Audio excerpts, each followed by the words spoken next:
სახელით მამისაითა და ძისაითა და სულისაწმინდისაითა ჩვენთან არის ღმერთი. მოგილოცავთ ქრისტეს აღდგომის დღესასწაულს ჩვენ ვიმყოფებით დღესასწაულის შემდგომ პერიოდში. წინა კვირა იყო განრღვეულის კვირა, დავიკითხეთ განრღვეულის სახარება. ხოდა ეხლანდელი კვირა არის სამარიტელის კვირა და შესაბამისად წავიკითხეთ იმ სამარიტელი დედაკაცის შესახებ, რომელმაც დიდი გულმოდგინება, დიდი კეთილგონიერება გამოიჩინა, გამოიძია უფალი და ირწმუნა და გახდა ერთ-ერთი პირველი მხადაგებელი და პირველი მოწამე. წმინდა მოწამე ფოტინე არის ეს პიროვნება, რომლის შესახებაც მოთხრობილი არის დღევანდელ სახარებაში. მე მოგილოცავთ ყველას.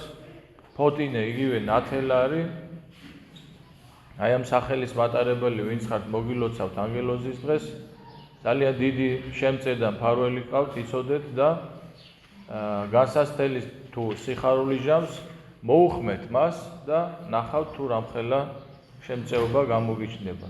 ეხლა ძალიან მცირედ გავიხსენოთ განრღვეულის შესახებ. ესე იგი, ჩვენ ვნახეთ, რომ ის იყო ადამიანი, რომელიც 38 წლის მანძილზე იყო დავდომილი. მასთან მივიდა ქრისტე, განკურნა ხორციელად, მაგრამ ის დარჩა სულიერად უკურნებელი. ეს ვიცით იქედან, რომ როდესაც მან ტაძარში იხილა უფალი, ფურიებმა უთხრეს, ვინ არისო, გვითხრიო ჩვენო, იმიტომ რომ შაბათის ჟული დაარღვიაო და წამოვიდა ნახა ტაძარში უფალი და მივიდა და უთხრა მათ, ფურიებს უთხრა, რომ იესო არის, რომელმან გამკურნა მე. ანუ ის დარჩა უკურნებელ მდგომარეობაში. ჩვენ თქვით, რომ რაღაცა ძალიან დიდი და მძიმე ბრალის გამო მოხდა იგი ასე ყველასგან მიტოვებული პროვატიკის საბანელთან და გამოჩნდა დაახლოებით რა მანკიერება იყო ესა. ეს იყო დასმენა, მაბრალობლობა, მლიქნელობა, ამა ქვეყნის ძლიერთადმი პირმოტნეობა და ასე შემდგომ. ეხლა მეორე არის აი სამარიტელი დედაკაცი, რომელიც რა თქმა უნდა ჩვენ თუ ვიტყვით, რომ ეს ამ დედაკაცთან არ მისულა ქრისტე, არა, ამასთანაც მივიდა. იმიტომ რომ ჩვენ ეხლა თხრობა ესეთია, რომ ეს დედაკაცი სუქარი იყო იქ ქალაქი და იქედან მოდის და უნდა რომ ესე იგი წყალი აავსოს. ეხლა ის კლიმატი იქაური თქვენ მოგეხსენებათ, ძალიან კაცრი ამინდებია, დღისით საშნელი სიცხეებია, ღამის საშნელი სიცივე არის. აი ამ ხვატში, აი ამ სიცხეში დედაკაცი მოვიდა, რომ წყალი აავსოს, მაგრამ რა თქმა უნდა, ჩვენ შეგვიძლია ესეც ვთქვათ, რომ ქრისტემ მოიყვანა ეს დედაკაცი და ქრისტე შეხვდა ამ დედაკაცს. როგორც ყველას ჩვენ ცხოვრებაში არის მომენტი, როდესაც ქრისტე მოგვიყვანს ჩვენ და ქრისტე გვხვდება ჩვენ. მაგრამ კიდევ ერთხელ ვამბობ, რომ განრღვეულით შეხვდა ქრისტეს, განიკურნა სენისაგან, ძიმე სენისაგან და 38 წლის განმავლობაში ელოდა და მიიღო კურნება, ოღონდ მიიღო ხორციელი კურნება. მან სულიერი კურნება ვერ მიიღო. სამარიტელი დედაკაცი მიიღო სულიერი. განრღვეულმა მიიღო ხორციელი, სულიერი ვერ მიიღო, იმის გამო, რომ მისი სულიერი მდგომარეობა არ იყო ამისთვის, მზაობა არ ჰქონდა მას და არ მოინდომა და არ გამოიძია, აი ამაზე მინდა გავამახვილო ყურადღება. გამოიძიე და იხილეთ, რამე თუ მე ვარ ღმერთი, ფსალმოში ხო კითხულობთ ამას. გაუმეძიებლობა, ეს არის ერთ-ერთი თვისება, რომელსაც ჩვენ მივყავართ ქრისტესთან. უნდა გამოიძიოს ადამიანმა, უნდა გამოიკვლიოს.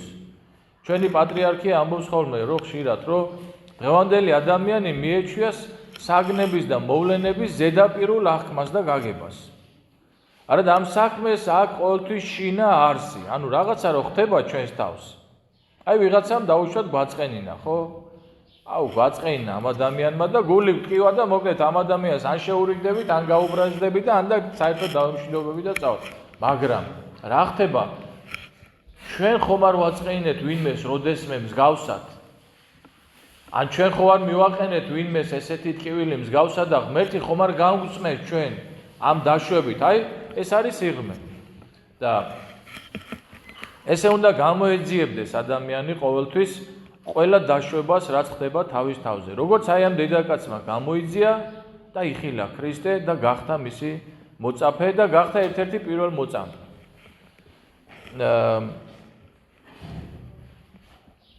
მოგვითხრობს იოანეს სახარება, რომ ქრისტე მოვიდა სამარიტელთა ქალაქში და მაშვრალი გზის ასვლისაგან დაждდა წყაროს პირას. აი ეს დედაკაცის მოვიდა ამ დროს, როგორც გითხარით ახლა შეხვდა უფალი აი ამ დედაკაცს და ჩვენ იმასაც უნდა მივაქციოთ ყურადღება, რომ ადამიანს ჭირდება რომ გაიხსნას. აი გული რომ გახსნას ადამიანს. აი იცით რა, ეჭმაკი ადამიანის გულს უფრო არის დაპატრონებული ვიდრე სხვა რაღაც მომენტებს. იმიტომ რომ ჩვენ აი წირვა რომ გათენდა და წირვაზე რომ უნდა წამოვიდე და არ მოვდივარ, ჩვენ შეიძლება 1000 მიზეზი ვთქვათ, მაგრამ სინამდვილეში რა არის, იცით? გულს არის დაპატრონებული ეშმაკი და იქედან გვაწვდის ისეთ ინფორმაციას, რომელიც ჩვენ მერე გვამართლებს ჭყალებში იმაში, რომ ჩვენ არ წავიდეთ წირვაზე. და აღსარების საიდუმლო ეკლესიაში აღსარება მარტო ის არ არის, რომ აი მე მოვედი, იცი რა, ეს დავაშავე, ის დავაშავე და წავედი. გული უნდა გახსნას ადამიანმა. ადამიანი გულს რო გახსნის, მერე გარდამოდის მასზე მადლი. მადლი, რომელიც მთლიანად აცისკროვნებს მას და მთლიანად განუნათლებს გონებას. და უფალმა ისე მოაწყო, რომ უფალი მარტო არ იყო ხოლმე არასდროს. მაგრამ ამ შემთხვევაში, ამ კონკრეტულ შემთხვევაში ისე მოაწყო უფალმა, რომ მარტო არის. მარტო არის და მოციქულები წავიდნენ, ну, მოკლედ რო ვთქვათ, რაღაცების საყიდლად. ქალაქში საჭმელი რო ეყიდათ და მაცხოვარი დაღლილი, როცა ვკითხულობ ჩვენ სახარებაში, რომ ქრისტე მაშვრალი, დაღლილი და ასე შემდგომ, ეს მისი ადამიანური ბუნება არის წარმოჩენილი და მოვიდა ეს დედაკაცი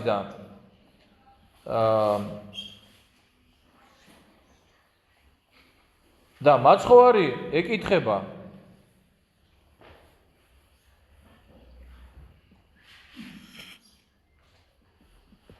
წყალი დამალევინეო, ეუბნება მაცხოვარი.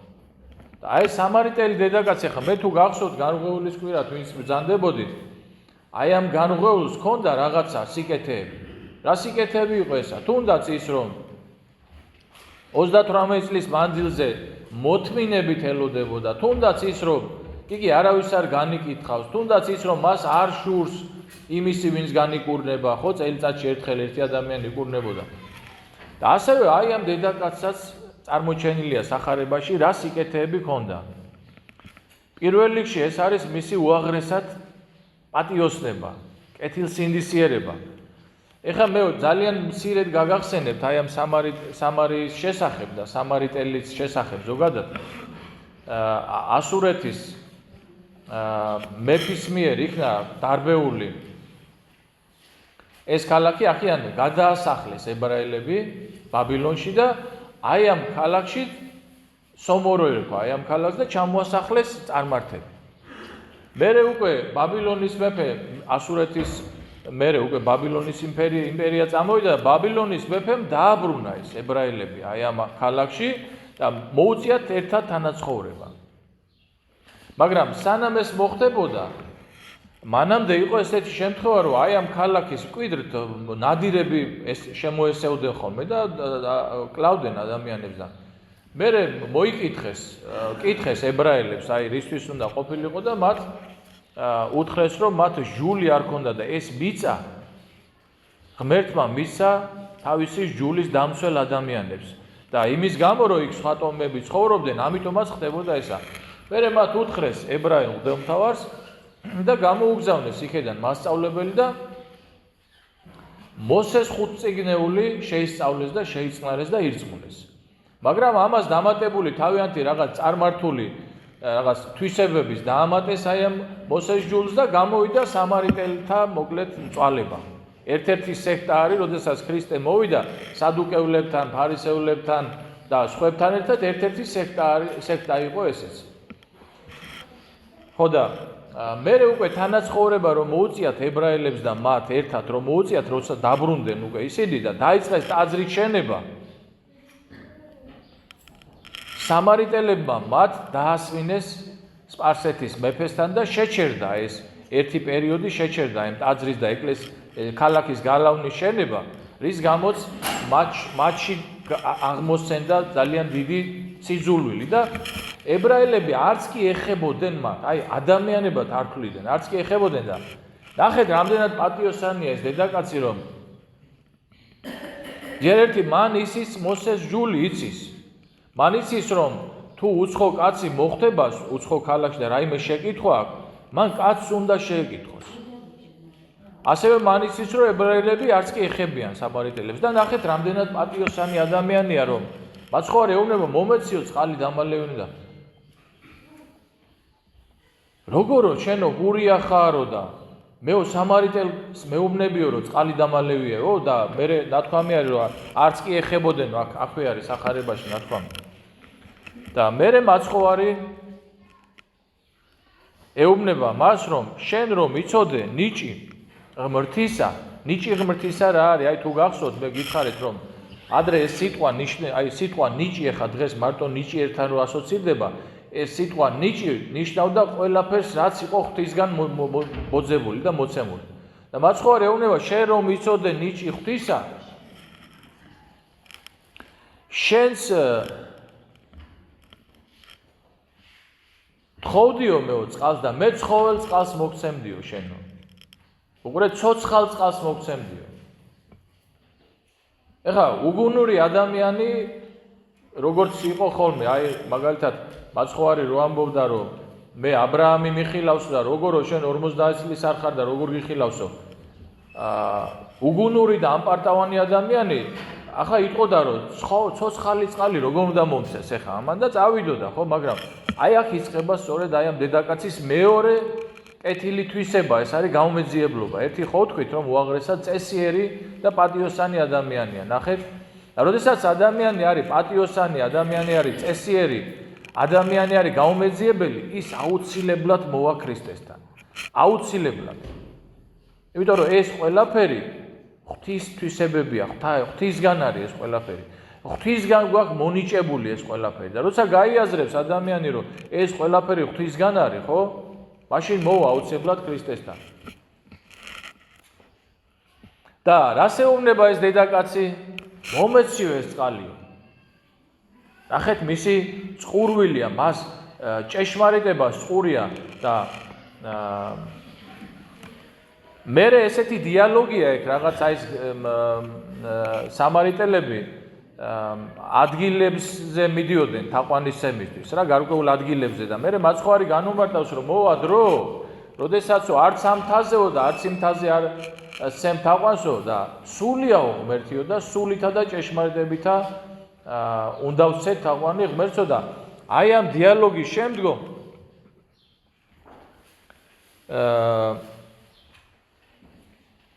დედაკაცი ეუბნება რომ ვიციო მეო რომ მესია მოვაო და ისო მე განგვიმარტავს ამ ყველაფერსო გვეტყვისო და რავი სახარებაში 1-2 შემთხვევა არის როდესაც ქრისტე პირდაპირ ამბობს რომ მე ვარ მესია მე ვარ მხსნელი და ერთი არის ამ შემთხვევაში მაცხოვარი მიუბრუნდება და ეუბნება აი ამ დედაკაცს მე ვარო მესია და როდესაც ეუბნება რომ მომეციო ეს წყალიო მანამდე ეს იყო ხო გამოგჩა ეს აუცილებლად სათქმელია ეს მომეციო წყალიო ეს დედაკაცი რო ეუბნება მაცხოვარი ეუბნება ეხლა ეუბნება თავიდან კი არ მიუდგა ჟულით რომ ეთქვა რომ მამაკაცი დაუძახე რომ მე რაღაცები ვკითხო მე ეუბნება რომ მოიყვანე შენი ქმარიო და ეს დედაკაცი აქაც ეუბნება გულწრფელად პატიოსნად რომ მე ქმარი არ მყავსო იმიტომ რომ 5 ქმარი ყავდა და უკვე იცის რომ ის ვინც ყავს ის მისი ქმარი არ არის და ეუბნება გულწრფელად რომ მე ქმარი არ მყავს მას ხო არ ეუბნება სწორად მომიგეს იმიტომ რომ შენ 5 ქმარი ყავდა და ეხლა ვინც ყავს ის შენი ქმარი აღარ არის და უკვე დედაკაცი უკვე ხვდება რომ მის წინაშე უბრალო ადამიანი არ დგას მის წინაშე წინასწარმეტყველია და ნახეთ რა ხდება ამ ადამიანში აი ყურეთ ესე იგი რა ჩამოვთვალეთ ამ ადამიანის კეთილი თვისებები მაგრამ მეორე ბოროტი თვისებების თქო მეძავია ეს დედაკაცი იმიტომ რომ ჯერ ერთი 5 ქმარი უკვე მეძაობა არის და კიდე შემდეგ იყავს და მეძავია ეს დედაკაცი მაგრამ მიუხედავად ამისა იმდენად დიდია მასში წყურვილი მესიის მოლოდინი იმიტომ რომ იმ მოსეს 5 წიგნეულიდან იციან მათ მესიის შესახებ რომ წარმოიდგინეთ აი ამ ხვაჩში აი ამ სიცხეში დააგდო ეს ჭურჭელი ესე მოგდის ხოლმე ჩვენც როდესაც მოდებული ვართ რაღაც ამასოფლის ამაოებებზე და ის გვაწუხებს ეს გვაწუხებს ის გონია მთავარი ეს გონია მთავარი და ქრისტეს შეხვდები და მოისროლებ ყველაფერს პავლე მოციქული რო ამბობს ჩამოთვლის თავის ღირსებებს საუკეთესო შთაომავლობა ჰქონდა ჟულით ფარისეველი იყო იმ პერიოდში თუ იმე განათლებული იყო პავლე მოციქული იყო გამალიელის მიერ განსწავლული დიდარი იყო ყველაფერი ესენი ყველაფერიო ნაგევა ჩემი რაცხიაო მე ქრისტეს შევიძინეო ესე გვემართება ხოლმე ჩვენც აი რაც არ უნდა სიკეთე გქონდეს როგორც ამ დედაკაცმა ნახეთ ეხლა წარმოგიდგენიათ ხო რამხელა გზაზე ამ სიცხეში მოდის და ეს შემოდგმული აქვს ეს ჭურჭელი ეს გავსებული ჭურჭელი მოისროლა და წავიდა აღარ ახსოვს მატერიალური არაფერი წავიდა სამარია ჩავიდა და დაიწყო ქრისტეს ქადაგება იმდენად გულმხურვალე იყო მისი ქადაგება რომ მთელი ქალაქი წამოყვა აბა გვაჩვენეო ეს ეუბნება ის ხომ არ არისო მესიაო ყველაფერი მითხრაო და ხომ არ არის მესიაო და მთელი ქალაქი გამოყვა და რომ მოვიდნენ სთხოვეს უფალს რომ კიდე დარჩიო იყავიო და 2 დღე დარჩა ეხა და უკადაგა მთელი სამარია მოექცა მოკლედ და მე კიდეც ეუბნებიან აი ამ დედაკაცს რომ შენი სიტყვებით კი აქვს წამსო ჩვენო არამედ ჩვენ თვით ჩვენი თვალით ვიხილეთო და ისინი გახდნენ ორწმუნეები და თვითონ ეს დედაკაცი როგორც გითხარით ჩემ დგომში წავიდა მოციქულებრივი ღვაწლი გასწია მოციქულებრივად იქადაგა და ერთ-ერთი პირველ მოწამე არის ქრისტესთვის ერთ-ერთი პირველ მოწამე არის ძალიან ბევრი რამე დამოზღვრელი არის ამ სახარებაში როგორც ყველა სხვა სახარებაში მაგრამ განსაკუთრებულად მე ვიტყოდი და მე როგორც გლახაკი მოძღვარი თქვენი მინდა რომ შეგახსენოთ რომ ვიყოთ გაუმეძიებლები გამოვიძიოთ ნუ ვიქნებით აი მე მაგალითად ძალიან მაწუხებს აი ჩემი აი ამ ცირედი დრო რაც არის რაც ამ სოფელში ვარ რომ როდესაც ნუ ეს ნორმალურია ხა ადამიანთან დაждდე და რაღაცა დაიწყო ლაპარაკი და რა დავარქვათ ამას გინდა პოლემიკა გინდა კამათი გინდა რაღაცა რომ რაღაცა სიმართლე გამოვიდეს მე ძალიან მწუხვარ ერთ რამეზე რომ აქ ნაკლებად შედგება ხოლმე პოლემიკა აქ არის ერთი პასუხი ეს პაპაჩემა მითხრა მე მაგრამ ეს არ არის სწორი პაპაჩემის გარდა არის ისტორია დაწერილი არის ბიბლია არის ჩვენი წინაპრების ცხოვრება თვითონ მაგალითი რას ეწირებოდნენ ისინი როგორ ემსახურებოდნენ ღმერთს უამრავი რაღაცა არის და მე ძალიან გული მტკივა ამაზე ჩვენ და გამოვიძიოთ ჩვენ აუცილებლად აი გინდათ ერთ სასწაული გითხრათ თქვენ შორის შეიძლება აი ეხლა ხდება ქრისტესთან შეხვედრა აი ეხლა ამ წუთში ესე ხდება ეკლესიაში აი ანტონი დიდი მაგალითად დიდი წმინდა დამხელა ბერმონაზნობის ფუძემდებელი არის და იცით როგორ მოხდა მისი მოქცევა ერთ-ერთი მდიდარი კაცი იყო ერთხელ მოვიდა ეკლესიაში და წაესრო შეესრო იმას სახარება მდიდარი ჭაბუკის სახარება რო არის და იქ ხო ეუბნება უფალი მდიდარ ჭაბუკს რომ თუ გინდა რომ სრულიყო წადი გაყიდე შენი სიმდიდრე ყველაფერი და მოდი და შემომიდექი მე მიბრუნდა ანტონი დიდი ეკლესიიდან გაყიდა მთელი თავის სიმდიდრე და წავიდა უდაბნოში აი ესე მარტივად მიიღო სახარება და რო ამბობთ აი ეს დედაკაცი შეხვდა ქრისტესო, ჩვენც ხვდება ქრისტე. და ეს სწორედ შეიძლება ეხლა იყოს, იმიტომ რომ მე კიდევ ერთხელ შეგახსენებთ, რომ ჩვენი ღმერთი არის გულის ღმერთი. ის გულში მოქმედებს. ის გულში გველაპარაკება ჩვენ. აი ხა ჩვენ ნებისმიერი ეკლესიაში მოსული ადამიანი შეიძლება იდგეს და ის თავის გულში ქრისტეს ელაპარაკება. ქრისტე იმის გულში მას ელაპარაკებოდა. და სწორედ აქ შეიძლება მოხდეს შეხვედრა და ეს შეხვედრა არ უნდა გაუშვათ ხელიდან ჩვენ და როცა მივხვდებით რომ ქრისტეა ჩვენთან და აი გულში რაღაცა ის არის რაღაცას გვეუბნება, მაშინ დავანებოთ ყველას და ყველაფერს, მივანებოთ ყველაფერს თავი და გამოვიძიოთ, დავიწყოთ გამოძიება. ძალიან მარტივი მიზეზი იყო, აი რამაზე მარტივი რა უნდა იყოს, რომ წყალი დამალევინეო უთხრა. აქედან იწყებს ეს დედაკაცი და მივბაძოთ, კი ბატონო, მეძავი იყო, მაგრამ ნახეთ რა, წმინდანი გახდა მერე და მივბაძოთ მის გაუმეძიებლობას. და იმ მარტივი მიზეზიდან, აი ცხოვრებაში, ჩვენი ცხოვრებიდან ავიღოთ რაღაცა მაგალითი, რომელიც აი რაც ხდება, ყველაფერი არის, რომ აი ღმერთი ჩვენ გველაპარაკება. ნებისმიერი განსასწრელი იქნება ეს თუ სიხარული იქნება ეს თუ რა იქნება, ხო? ღმერთი გველაპარაკება. ყოველი ნიჭი სული ღვთის მიერ არის გარდა, ანუ ის სიხარული ღვთისგან არის. რო გაგიხარდა საყვარელო, რატომ არ სვამ კითხვას? რა, დაიმსახურე ეს გახარება შენ? ღმერთმა მოგმადლე ეს სიხარული და მოდი აქედან დაიწყე. ანდა რო გეწყინა რაღაცა, რატო გეწყინა, კაცო? რატო ადამიანი ხარ, სიხარულისთვის ხარ გაჩენილი და რატო გეწყინა? მოდი აქედან დაიწყე. ხო? ვიღაცა გაჭირვებული რომ მოვიდა შენთან და რო არ გეშვება, რომ აი მომეცი და ერთჯერ და ორჯერ და სამჯერ, მოდი აქედან დაიწყე. კაცო, რატო მიგზავნის ღმერთი? ძუნწი ხომ არ ვარ? ან რამე შენახული ხომ არ მაქვს? ან რამე დანაშაული ხომ არ? ან ჩემ წინაპრებს რამე ხომ არის დაუშავებიათ, რომ ამით გავცე და გამო. მივხვდით ხო? მე მინდა რომ აი მე ხა შემთხვევით არ გავამახვილე ამაზე ყურადღება, იმიტომ რომ ეხა ჩვენ განზოგების პერიოდში ვართ, განზოგება ნიშნავს გაშუალებას, აი აღდგომის დღესასწაულის წარგზავნამდე განზოგება შუაში ვართ ეხა და აქ ესე ვკითხულობთ, რომ განზოგებასა დღესასწაულისა წყურიელი სული ჩემი მსნებათა შენთა წყლითა განაგრილე. აი ამას ვითხოვთ ჩვენ, რომ განზოგებაც ეს ამას მოგვიწოდებს, რომ ჩვენ ვითხოვოთ ღვთისგან, რომ ჩვენი წყურიელი სული, ანუ წყურვილი მოწყურებული, ქრისტეს მოწყურებული, თორე წყალიც და იმაზე კი არ არის საუბარი, არაფერ მატერიალურზე არ არის. ჩვენ სულიერი წყურვილი ტანჯავს და არც კი ვიცით რომ ეს სულიერია და გამოვიძიოთ.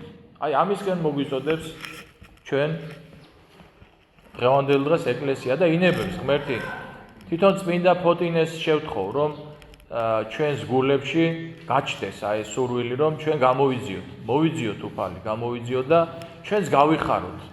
ისე გავიხაროთ, რომ როგორც აი ამ დედაკაცმა მოისროლა ეს მატერიალური რაც იყო მაშინ მისთვის და რამდენად ძნელი იყო, ჩვენც მოვისროლოთ ყოველივე ამ ქვეყნიური და მოვიდეთ და შეუდგეთ ქრისტეს. ეს იმას არ ნიშნავს, რომ ხორცი არ გვაქვს ჩვენ და ანგელოზებივით ვერ ვიცხოვრებთ. ჩვეულებრივად ქრისტეს არ უთქვია, რომ ღმერთს მიეცი ყველაფერიო, კეისარს კეისრის მიეციო. ეს ნიშნავს იმას, რომ ჩვენ ადამიანები ვართ, მოკდავი, სანამ ხორცში ვართ, ვიშრომოთ, ვიღვაწოთ, მაგრამ ღმერთს ღმერთისა კვირაში ერთი დღე შენი არ არის. ჩვენ აი მე რომ მკითხოთ ეხა თქვენ მკვლელი ხარ? შენ მეტყვი რომ რას ამბობ მამაო? არა იმრუშო, არა იპარო, არა კაცკლა, ეს არის მე-6, მე-7, მე-8 მცნებები. მე-4 მცნება რიგით გეუბნება, რომ 6 დღე იქმოდე და ქმნე მაშინა ყოველივე საქმე შენი, ხოლო დღე იგი მე-7-ია სუფლისა ღვთისა შენისა. და შენ გაგიკვირდება სამსჯავროზე მკვლელებთან და მრუშებთან ერთად რომ მოხდები, იმიტომ რომ ეს მცნება ვინც თქვა, იმან მოგცა ის მცნებაც. მივხვდით ხო? ხო და ამიტომ უნდა გამოვიძიოთ და მივაქციოთ ყურადღება, რომ მარტო არა კაცკლა არ არის მცნება. უნდა გამოვიძიოთ ჩვენ ეს ყველაფერი და ამაში შეგვეცევა წმინდა ფოტინე და ქრისტე თვით, რომელიც თითოეულ ადამიანს ესე ეძებს, სათითაოდ ეძებს ესე ადამიანი. იქ გარღვეულთა რომ მივიდა რა, თქვენ როგორ ფიქრობთ რა განზრახვა ქონდა ქრისტეს? მისი მოქცევის განზრახვა ქონდა, მაგრამ ისეთი რამე მისცა, რომ ამაზე მეტი რა უნდა ყოფილიყო, რომ მოხდარიყო მისში ეს რაღაც ფერისცვალება, არ მოხდა. ამ შემთხვევაში მოხდა. და ქრისტე, რომელიც ესე თითო ეძებს ადამიანებს, ხო? ჩვენც მოგვიძიებს, ინებებს და ჩვენთანაც მოვა და ჩვენ გულებსაც შეეხება და ჩვენი გულიდან დაგველაპარაკება. ჩვენ და დანარჩენი ჩვენი რაც არის რომ გამოიძიოთ. რა გვითხრა, რატო გვითხრა, რატო მოგვექცა და რატო მოგმადლა და რატო წაგვართვა. მადლითა და წყალობითა უფლისა ჩვენისა იესო ქრისტესითა, რომლისა თანა მამასა ჩვენის დიდება სული წმინდით უკუნითი უკუნისამდე. ამინ.